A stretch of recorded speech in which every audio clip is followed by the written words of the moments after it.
Princess Leia in Star Wars A New Hope. Lucasfilm. Disney has done an outstanding job making money off of the Star Wars franchise over the last few years. Everyone knows about the sequel trilogy, featuring new exciting characters like Rey and Kylo Ren, but there is so much more, including Star Wars Rebels, a cartoon TV series that follows the early formation of the rebellion in the years leading up to Star Wars A New Hope. Marvel has also created several canonical comic series that fill in story gaps, too. And, of course, there are the novels, all of which are canon, and many of which are truly excellent. That's absolutely the case for the recent novel following Princess Leia's life as a 16-year-old finding her place in the galaxy, just a handful of years before she'd find herself a prisoner aboard the Death Star. We took a dive into several interesting Star Wars tidbits that we learned from Claudia Gray's recent canonical novel, Leia, Princess of Alderaan. A Rogue One planet makes a cameo. Wobani was the site of Imperial labor camps.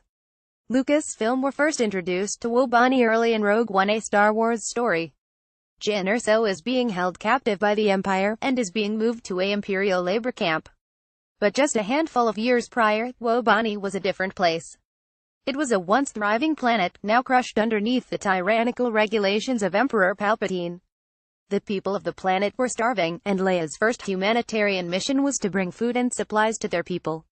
On that mission, Leia finds that things are worse than she knew. Stormtroopers and Imperial officers are present, and many of the people are sick and without hope. Wanting to help the people of Wobani in any way she can, Leia devises a plan to get many of them off the planet and back to Alderaan. She had strict orders from the Empire that only crew of her ship, Tantive IV, would be allowed to land and take off. The way around it hiring people as crew. In the end, Leia gets in some serious trouble with her parents for tricking an Imperial officer and violating an order. And for her effort, she actually wrecks work that her father, Bail Organa, was doing in the Imperial Senate to bring the people of Wobani relief. Several clues about Alderaan's fate. The Death Star nears the end of construction. Lucasfilm made a large portion of the novel as 16-year-old Leia gradually coming to the realization that her parents, Bail and Queen Breha, are involved in a serious rebellion against Emperor Palpatine. At first, her parents try to keep her from the truth. They even shun her from discussions about what they're planning when she finds out on her own. And that comes with good reason. Should the Empire find out what they're doing, the entire family would be put to death, including Leia. On several occasions, Leia wonders what sort of risk Alderaan would face for her parents' treason. In one specific conversation, Breha tells her daughter of her concerns about the minute the Empire learns of Alderaan's role in the rebellion. This is all foreshadowing of A New Hope, when Leia is taken prisoner aboard the Death Star and is forced to watch as Grand Moff Tarkin uses the battle station to blow up her home planet, killing her parents and millions of others. Leia gets to know a brand new character from The Last Jedi, Amilyn Holdo and Princess Leia in The Last Jedi. Lucasfilm, as part of Leia's promise to do 3 challenges to seize her place among the royal family, in Alderaan tradition, she joins a pathfinding class. It's here that she meets several new young friends, including a fellow Alderaanian named Kier, who would become her very first boyfriend. But another character of note is Amilyn Holdo, an odd girl with weird hair colors from a planet named Gatalenta. Although that name might not be too familiar with Star Wars fans just yet, Holdo will be played in Star Wars The Last Jedi by Laura Dern of Jurassic Park fame. We don't know a ton of information about Leia and Holdo in the movie, other than rumors that they represent 2 factions of the Resistance. They originally split when Holdo learned of Leia's relation to Darth Vader and cast doubt on her ability to lead. But in the novel, the two eventually develop a friendship. Although Leia does still find her quirky personality to rub her the wrong way, she appreciates Holdo's honesty and the two end up on a handful of adventures together, all while learning more about the pending rebellion against the Empire. Leia's first meeting with Grand Moff Tarkin. Princess Leia in Star Wars A New Hope. Lucasfilm, as part of the Apprentice Legislature, a group of teens that were being groomed to one day serve in the Imperial Senate, Leia was privileged to meet several high-ranking people within the Empire. That includes Grand Moff Tarkin. We were lucky enough to get an explanation of their very first meeting, plus several other times that the two crossed paths.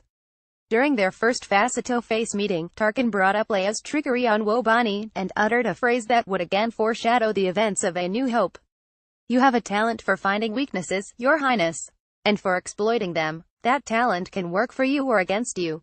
You'll have to decide which." The reference which Tarkin unknowingly makes is how Leia plays an integral role in the demolition of the Death Star, resulting in Tarkin's death. She helped ensure safe arrival of the Death Star plans at the Rebel base on Yavin IV, where they found the weakness that Galen Erso left for them. Leia makes a trip to her mother's home planet, and meets an old friend from the prequels, Natalie Portman as Padme Amidala. At Lucasfilm, after the poorly executed plans on Wobani, Leia received a mandate from her father to make her future humanitarian missions to planets under less of a critical Imperial eye. So her choice, a small mining moon of the planet Naboo.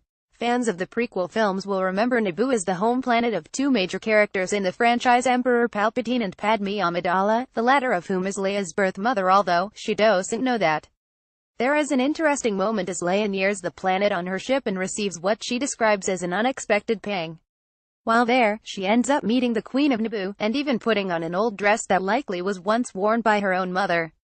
She meets with Quarsh Panaka, the current governor of the Naboo system, and an old friend of Padme's. The moment where he first sees Leia is enough to give you goosebumps. Panaka's gaze finally turned to Leia. He stopped short, eyes wide with shock. Although he managed to hold on to his cup, some of his tea splashed on the floor. Panaka clearly recognized the resemblance between Leia and Padme, and was taken aback by it. The rest of their time spent together was marked by awkward conversation where Panaka pressed Leia for details of her parentage, clearly suspecting she was the child of his former friend. The early Rebellion's issues with Saw Gerrera in Star Wars Rebels Disney XD. While Leia was on Naboo meeting with Panaka, she narrowly escapes danger. Panaka is assassinated shortly after she left his office, and she's left to ponder whether her parents and the rebellion are to blame. After returning home and receiving the third degree from her parents about what had happened, her mother let her in a bit more on their issues within the rebellion. The bombing was the work of a group that calls themselves the Partisans, led by a man named Saw Gerrera. He's a brave man, an intelligent fighter, but his methods are becoming more violent, more extreme. Saw's alienating some of the people your father and I most need on our side. I don't know how we're ever going to resolve it. Saw was first seen in Star Wars The Clone Wars, trained in guerrilla combat by Anakin Skywalker of all people. He later appears in both Rebels and Rogue One, and Bria's description of him is spot on. He causes the rebellion a myriad of issues due to his militant style, and it nearly gets Leia killed. Sly references to Leia's future with Han Solo and Princess Leia in The Empire Strikes Back. Lucasfilm. Although the novel focuses on Leia's love, a dark-eyed teen named Kier, it wasn't completely devoid of references to her future beau, Han Solo. When finally opening up to her mother about her feelings for Kier, she was astonished to find that her mother approved of her feelings. After all, she had been mostly locked up in the palace for the majority of her life to that point. However, Bria did share one little concern. I suppose a tiny bit of me hoped that my daughter's first romance wouldn't be so suitable. Sometimes it does a girl good to fall for a bit of a scoundrel, now and then. Of course, the word scoundrel in relation to Star Wars is almost always a reference to the franchise's most famous scoundrel, and Leia's future baby daddy. Leia's first time using the Force. The Empire Strikes Back. Lucasfilm. During one of her pathfinding expeditions, Leia encounters problems with her partner and boyfriend, Kier.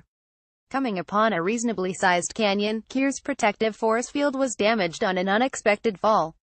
Attempting to climb up himself would almost certainly lead to another fall, and certain death. Leia, who had a working force field, swung down to rescue Kier but found that they were both in a difficult situation. How do they swing back across? It was at this point that Leia experienced her first feelings through the Force, although she wasn't aware of it afterward. She made an extremely long jump, causing Kier to ask her how she accomplished such a thing. That was one hell of a jump, he finally said. How did you do that? I don't know. Already that odd spell that had fallen over her was broken. The strange vital energy that had so briefly sung to her had gone quiet again. A very cool moment. Leia encounters Rogue One villain, Director Orson Krennic. Lucasfilm. During yet another one of her pathfinding missions, Leia and Amilyn Holdo come across Senator Winry Lenz speaking to an Imperial officer in secret. This is of particular interest to Leia, because she knows that Senator Lenz has some level of involvement in the rebellion with her parents. The fact that he was having a private meeting with an Imperial officer, well, it could not possibly be good news. The officer that is described as wearing a white jacket, and Leia overhears them discussing quadanium steel. It's not specifically stated, but this lends to the notion that Lenz was meeting with Director Krennic from Rogue One, and that they were discussing steel that would be used on the construction of the Death Star. Just another little wink to the fans that are paying close attention. The Millennium Falcon has a surprising cameo. Millennium Falcon Lucasfilm. Near the end of the novel, Leia is desperately seeking a transport to get her to her father to deliver an urgent message, one that could be life or death.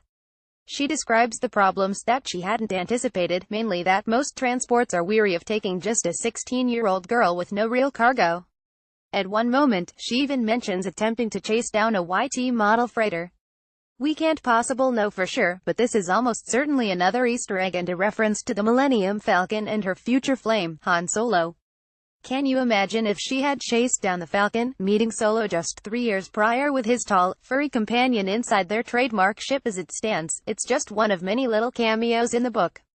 In fact, if there is a problem with Gray's novel, it's probably that it's just a bit heavy on such items. Are we really to believe the galaxy is small enough that Leia would run into Krennic, the Falcon, Grand Moff Tarkin, and Quarsh Panaka within the matter of a few weeks? At any rate, the novel is still very good and gave us a great insight into Leia's life on Alderaan and within the rebellion. Check out the cheat sheet on Facebook.